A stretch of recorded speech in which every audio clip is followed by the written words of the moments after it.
Hey guys, so today we are going to do a question and answer video as well as a baby bunny update. I posted on Instagram if you have any questions to list them, and I will go through as many as I can. So I'm going to pour myself a cup of tea and then go on out and get the baby bunnies, and then we'll chat. If you don't already follow me on Instagram, it is at Ohio Holland Lops. Smells good. These are Molly's babies. Here, these two. Those two are Molly's. And these are Bella's. Little Frosty.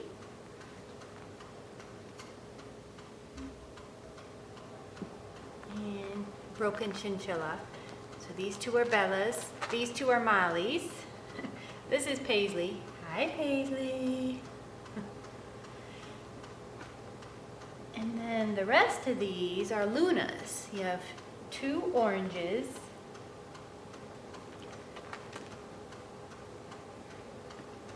And then a broken orange. And then a broken cream. It's a little bit lighter than the broken orange. So these four are Luna's, Bella's, and then Molly's. Paisley's trying to get to the hay, not the baby bunnies, so don't worry. Okay, so I'm going to Instagram and looking at the questions that you guys posted. And let's get to the first one. Okay. The first question is, when, how, and why did I start a rabbitry? Well, it was, about 3 years ago. It's kind of a long story, but we have chickens, and I had seen someone else have a rabbit in with their chickens, and I thought, hey, that's a pretty cool idea. So I got my first bunny, and it wasn't even a Holland Lop. It was he was a Lionhead Netherland dwarf mix. But anyhow, I got him, and I just couldn't fathom putting him out in the barn with the chickens, and I was afraid something would happen to him. So he went in the garage, and then I discovered the Holland Lop and just fell in love with the breed. And I got my first bunny. It was actually my son's bunny. He had a couple bunnies he got for 4-H. And those were my first Holland Lops. And that just kind of started the whole thing. It just kind of snowballed from there. And it's just become a hobby and a labor of love, really. Because I don't make any money on it. Everything goes back to feeding the bunnies and paying for the heat and the water and the electric. And I haven't even paid for the bunny barn that I have. In case you haven't seen it, it's a pretty cool barn that my husband and I built. It has heating and air conditioning and windows and filtered water and concrete floor. So we haven't even paid for that. So any money that I do make selling the bunnies as pets or 4-H bunnies or whatever goes directly back into feeding and housing and caring for these guys. So basically it's like a nonprofit, but it's not categorized as that. These are crazy. Hey. All right, so the first bunnies that I used for breeding, no, I don't still have those bunnies. I have since moved those on to pet homes. I'm trying to think who my oldest bunny is, the one I've had the longest.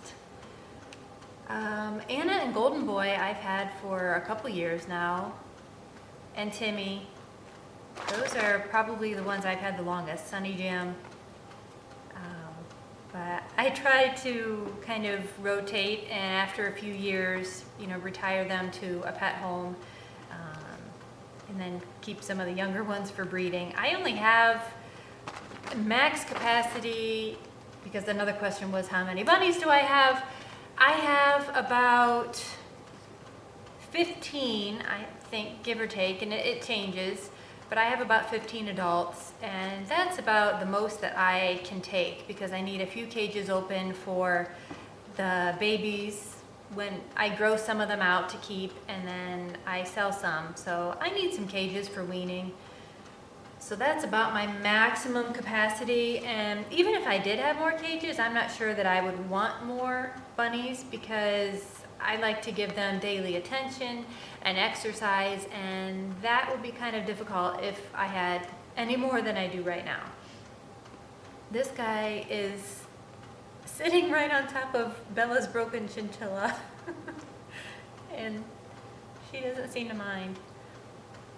All right, next question. What supplies do I have in my cages for the bunnies, and how often do you do vet checkups?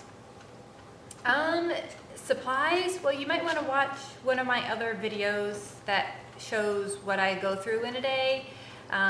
You can see what I have in the cages. Basically, I have a good litter box, and I like the Ware jumbo scatterless litter boxes. I use a water bottle.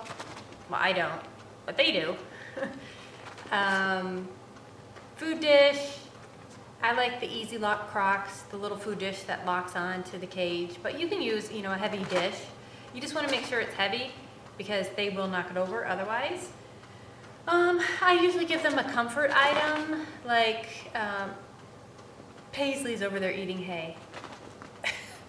I give them like a fleece pillow or a fleece pad, a resting mat. A lot of them like that.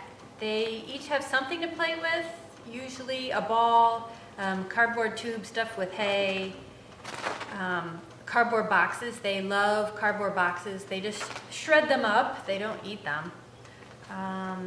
Vet care, I only take my bunnies to the vet if they're sick or not eating well, and thankfully that's only been a handful of times, but I do have a veterinarian that I like to take the bunnies to if needed.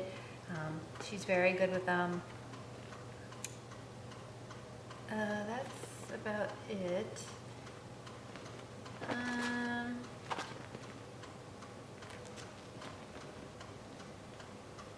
How is getting a bunny compared to a dog? Better or worse? Well, it's a lot different. I mean, a dog you have to take outside to use the restroom, and a bunny you have the cage to clean. And you can litter train a bunny. All of my bunnies are litter trained. These guys are working on it right now. They're already using the litter box for the most part, for the urine. The poop is a work in progress. But a dog is just very different. It depends on what kind of a pet you want.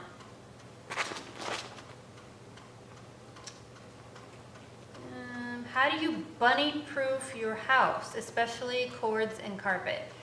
Well, cords, I have heard people using clear packing tape and wrapping that around the cords. But I do recommend, it's like baby-proofing a house, basically. But get the cords up high, so the bunny can't reach it. Give them things they can chew on, such as cardboard, lots of hay, things like this made out of branches. You can get things like this Amazon pet stores. Just kind of want to stay away from anything that's has dyes on it, other than some of the pet safe dyes. Just give them things they can chew on. They're going to chew. And some are better than others. Everybody is different. But just baby-proof your house as much as you can. It's very similar to bunny-proofing.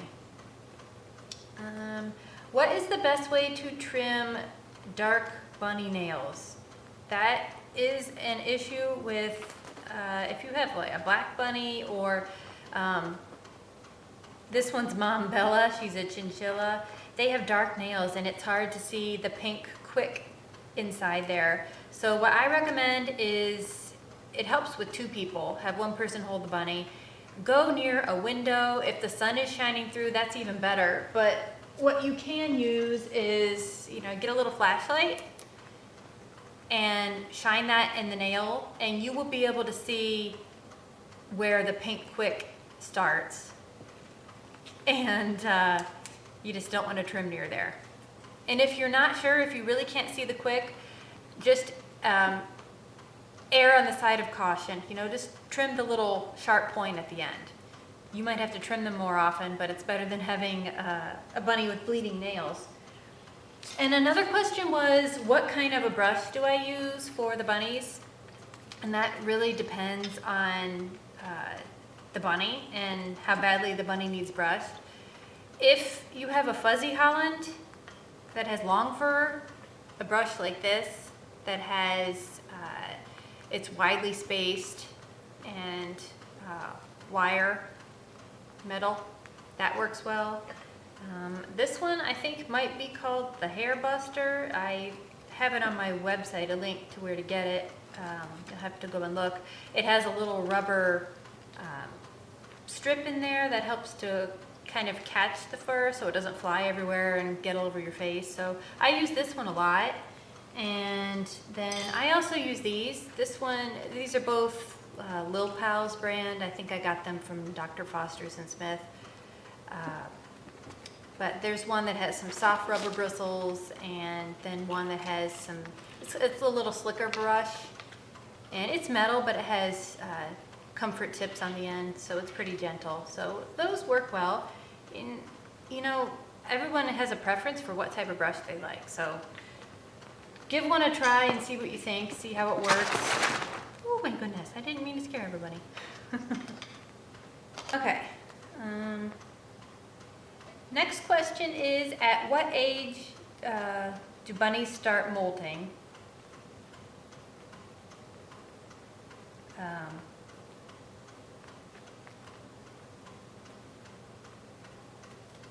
Okay.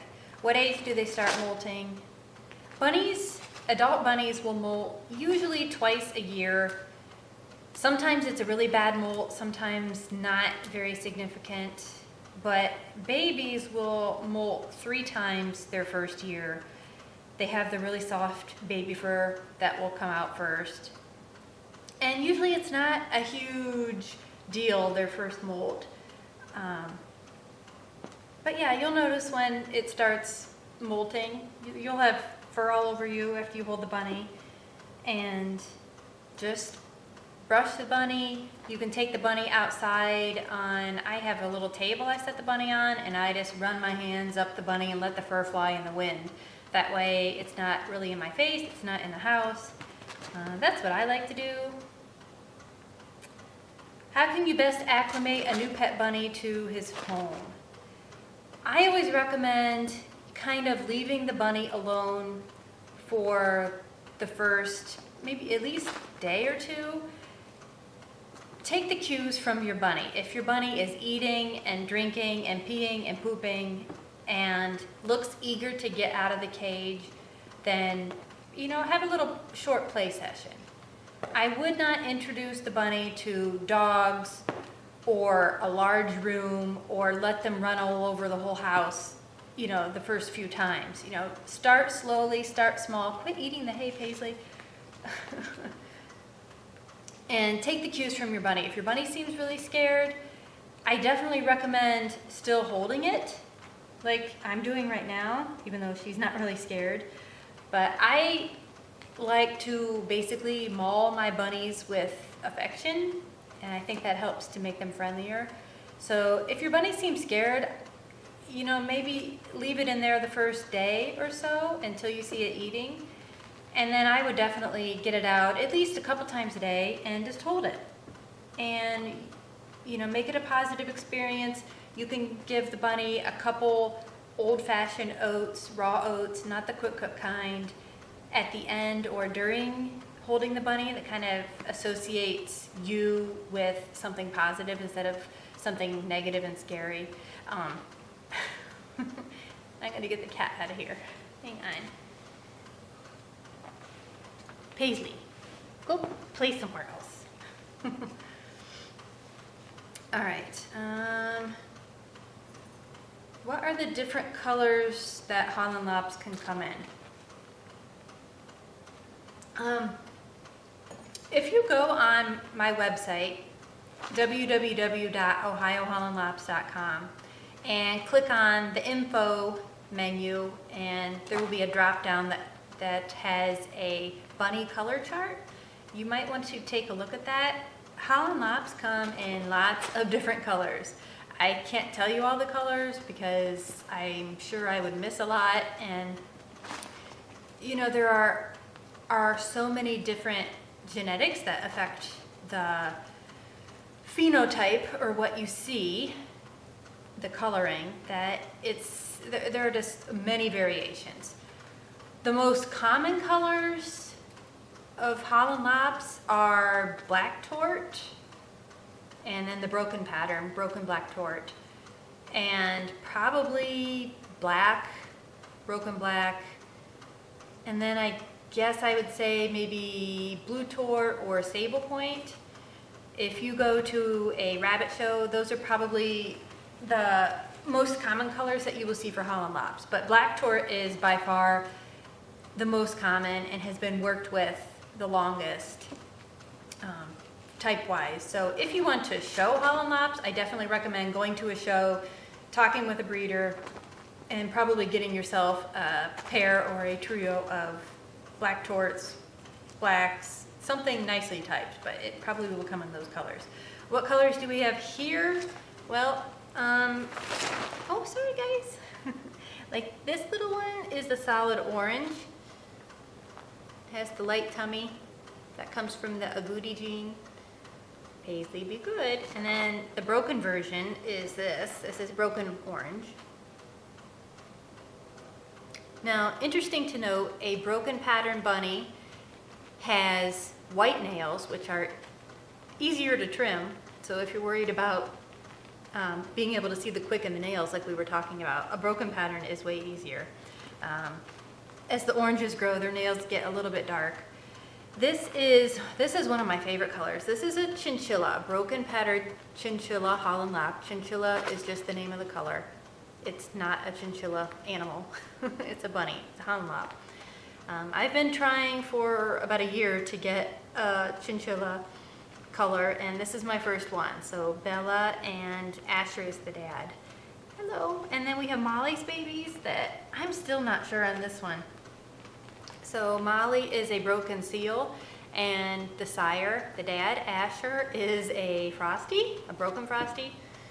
So this little one is a broken, it almost looks sable point, but I don't know if Asher carries sable or chinchilla. So I'm not quite sure if it could be a blue point or a sable point. It could be some sort of a squirrel color, not an actual squirrel. So the jury is still out on this one. This one is so fat and pudgy, I love it. And you pick him up and he usually starts licking. And then I think this one, I think it's a boy. It's hard to tell when they're this little. And then the brother, I think it's a brother. Whoops. So this looks like a broken black. And actually, because it has less than 10% solid color, it would be called a Charlie. Just has coloring around the eyes. It has the little mustache, not even a half butterfly. And then the color on the ears. Not much color on the back either. But this guy, I know since it comes from a seal and a frosty, that most likely this is a self-chin, a chinchilla, not agouti, but self-based. So it looks black. Sweet little thing. This one's so fat. Molly has done such a good job feeding you guys. So, all right, back to the questions. Okay. My bunny is picky with vegetables. How can I get the bunny to like other vegetables? I don't know. Some bunnies just like particular vegetables, I think, and just like we have our preferences for certain foods over other foods, So, I mean, I would keep trying. This person wants to get the bunny to eat kale, mint, romaine lettuce, arugula, basil, spinach. They won't even nibble. I don't know. Try not feeding them parsley or cilantro for a while and see if they'll like the other vegetables better. I wouldn't be concerned if they didn't ever like those other vegetables. You know, they're still eating the parsley and the cilantro. They don't have to have the greens. I think it's good for them. I like to give my bunnies greens at least a couple times a week. The older bunnies. The babies sometimes nibble what I give their moms, but other than that, I don't recommend giving babies anything. And definitely no fruits for the babies until they're older, like 6 months. Okay. What are the best toys for rabbits? Well, as I mentioned before, the cardboard boxes, they love them. Anytime we go to Costco or BJ's Wholesale Club, we end up coming home with lots of boxes, and I always try to find the little boxes that have, you know, a solid top and an open front so they can, kind of like a little bridge. There is a fly flying around here. Very annoying. Paper towel tubes, toilet paper tubes. They are your best friend if you have a bunny. They're great to put hay in, so you really don't have a hay feeder, because those are really messy. This, believe it or not, is actually less messy. They've kind of made a mess of this though. But I just take a paper towel tube and I cut it up into like 5 or 6 pieces, and you can make toys out of those. If you look on Pinterest, you can find bunny toys that you can make out of the cardboard tubes. They like anything made from willow branches. They love apple sticks, but you have to make sure if you are getting them from, you know, your property that they're not sprayed, because apple trees are often sprayed with a lot of pesticides and you don't want the bunny getting that. But apple and willow, there might be some other kinds of branches that are okay, but you would want to check that out. Some can be toxic. Amazon has a lot of grass toys, little tunnels. They love those, but they don't last long. It depends how many bunnies you have. If you only have 1 or 2 bunnies, then you can probably afford to buy some neat little bunny toys from the pet store or Amazon. Just stay away from the funny colors. I would be weary about giving them anything that isn't safe for them to chew. I wouldn't give them plastics. They like plastic balls, like little wiffle balls. They throw those around. But cardboard and hay and little tunnels and cardboard boxes, those are my bunnies' favorites. And sticks. They love apple sticks right after we cut them from our apple tree. They tend to like them green. After they've sat around for a while, they don't like them as much. But they do like to chew on those. And you can buy apple sticks that haven't been sprayed. Farmer Dave's Pet Supply, where I recommend people get hay, they sell them if you don't have access to them on your own. Next question is, do I put apple cider vinegar in their water? I heard it's supposed to help with the breeding process. I have tried it in instances where I have had trouble getting a bunny bred. I've tried to put apple cider vinegar in their water for a couple days beforehand. Another thing that can help is wheat germ oil, like a teaspoon in their food for a couple days. But, you know, I use wheat germ oil and apple cider vinegar if I have an issue getting a doe to get bred. And I've had good success. Sometimes it takes a few weeks in order for it to work. You can't rush it sometimes. Okay, let's see if we have any other questions. Okay, and thanks for all the questions. All right, let's see, how many rabbits do I have? Oh, hi Holly. Holly's Hollands. If you haven't watched her videos and subscribed to her on YouTube and Instagram, she has a lot of really great advice. Holly asks, how many rabbits do I have? I think I answered that before about roughly 15. I have a couple pre-juniors right now that I'm hoping to keep, but I'm probably going to rehome a couple of the seniors that are getting older. So right around 15, I like. What is my favorite rabbit color? Yeah, I definitely think, well, it was when I first started probably the orange and the cream. I don't have many creams, but I also really like chinchilla and squirrel. I think those are probably my favorite. I like sable point too, if it's a really clean sable point color, but that's tough to get unless you have ruby eye white in the genetics. I like blue-eyed whites and Vienna marks too. I don't know, it's tough to pick just one. These guys are all like sleepy. Let's take this out and see if they'll move around. They're so sweet and pudgy. These guys, in case you're wondering, they were 3 weeks, they're about 3.5 weeks right now. All right, so the camera stopped recording. I'm not sure where. I will continue answering the question that I was on. The question is, who is my favorite bunny? And I was saying that it's kind of like being asked who your favorite friend is, and that's kind of hard to answer, especially if the other friends might be listening. How about a favorite buck and a favorite doe? I don't know, but that's hard. I have a favorite buck type-wise is probably Golden Boy, but favorite buck personality-wise, either Sunny Jim or Timmy. I don't know. I can't pick my favorite. They're all so sweet. Out of the does, I don't know. I think Anna might be my favorite. She's very outgoing and friendly, and I don't have many Duluths. She is a broken blue tort, and I've had her the longest. And when I first got her, it's kind of a funny story now. It wasn't funny at the time, but I had her sitting on a picnic table. I had been brushing her, and this was years ago, so I was really stupid, and I left her sitting on the picnic table. I ran inside for something, and I came back out, and she was gone.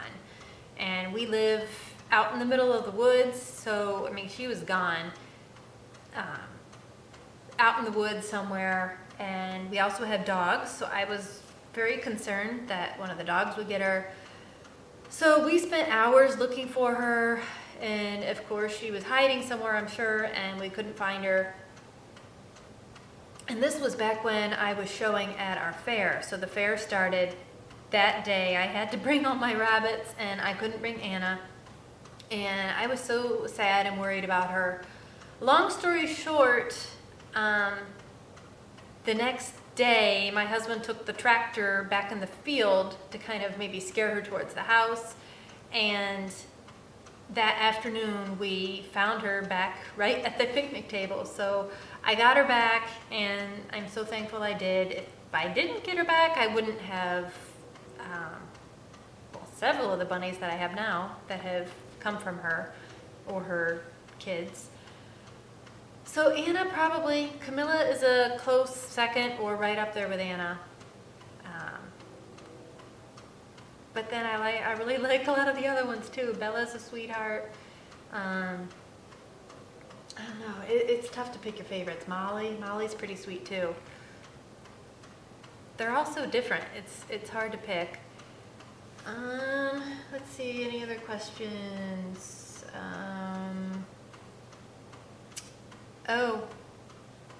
This person is trying to get their bunny used to being held for vet and grooming purposes. Tips and tricks for me to help him stay calm through the process. Well, first of all, most, if not all bunnies, don't like being picked up and carried. So they tend to freak out. The best way to carry a bunny after you pick the bunny up and you're going to be standing up is like a football. So you want their head tucked under your arm, and so they can't see how high they are.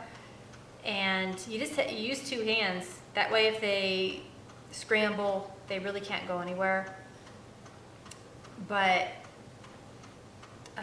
well, I would get a carrier for your bunny and let the bunny play in it, so they don't see that as a stressful environment when you are ready to go to the vet. Just handle your bunny as much as possible. Even if your bunny doesn't like it, handle the bunny. When you get your bunny spayed or neutered, that often helps to make them a little more cuddly. Hormones can do so much, and I get asked this a lot, should I get my bunny spayed or neutered? Well, unless you're breeding the bunny, I definitely recommend it. Bucks can start mounting everything. They can start spraying. I really don't have a problem with that unless my bucks are together or my buck is near another bunny. If I keep them separated, they don't really spray. But that can be helped by neutering. And does sometimes can get a little bit territorial, a little bit grumpy. Not all. My does really aren't grumpy, but they can get that way if you don't spay them. It can help with the litter training immensely. I've had customers tell me they've gotten their bunny spayed and immediately the urine accidents stopped happening. And that's not always the case. It can take up to like a month or so for the hormones to calm down, but almost every bunny, spaying and neutering helps just to calm them. It makes them more personable and friendly overall, so I definitely recommend it. But yeah, hold your bunny as much as you can. Make it a calm, soothing activity. You don't want them to associate you with stress and bad things. So make it a pleasant experience as much as you can. And that's why I handle my babies from the moment that the mom kindles them in their nest box. I check them and I handle them every day. And every bunny is different. These guys, they're so cute. They are zonked out. One other question I had was, do I ever show bunnies? I did. When I first started with Hollands, my intent was to show them, and I did attend several shows, but I didn't have very good experiences. I would just leave it at that. It was not a very comfortable experience for me. I didn't really enjoy it, but most importantly, now that I baby my bunnies so much and I pamper them and they're in solid floor cages and they're in such a nice facility, I'm really protective of them, and I'm hesitant to take them to the shows because I fear what they might catch. Different diseases, mites, all sorts of things that they could catch from other bunnies, because it isn't exactly the most sanitary setting. So for those reasons, I basically have stopped showing. I don't even take my bunnies to our local fair anymore. It's so hot. Heat is so dangerous for rabbits. They can handle the cold as long as they're out of the wind, for the most part. But heat, anything 80 degrees and over, I don't let my bunnies play outside. And even in the 70s, I make sure they have some sort of shade, a box or a tree or something. But the fair, it can be in the 90s, and it is so hot, and I didn't enjoy the experience. It just wasn't for me. So I kind of transitioned to just this being a hobby to raise. I raised some pets, and I enjoy my bunnies, and I try to take as good of care of them as I can, and I enjoy the babies. So that is why I don't show anymore, and I probably won't. They're so sweet. It doesn't take long, and their energy is zapped and they're ready to sleep. All right, let's see if there are any more questions. Okay. Well, I think I answered all of the questions. If I didn't answer yours, it probably was submitted after I did the video, and I will try to get to it if I do another one of these in the future, which if the response is good, I probably will. I do have to go get the kids from the bus here soon, so I need to get these guys all snuggled back with their moms, and Paisley's sound asleep over there in the sunshine, so she's had enough hay apparently. So thank you for watching. Hope you have enjoyed seeing Bella's, Luna's, and Molly's babies. And if you have other questions, you can post them below the video and I will try to get to them. Another question, one final question is, when are you going to post your next video? I get that question often, and I wish I could post a video a day or at least once a week, but I have a lot of responsibilities. I have kids and a house, and the bunnies take several hours a day, so it sometimes takes me a couple weeks or more to get another video out. So bear with me, and hopefully it makes the videos I do post even more special. This guy's dreaming. He's twitching. He's all sprawled out like a pancake. Super bunny. All right. Thanks for watching, guys.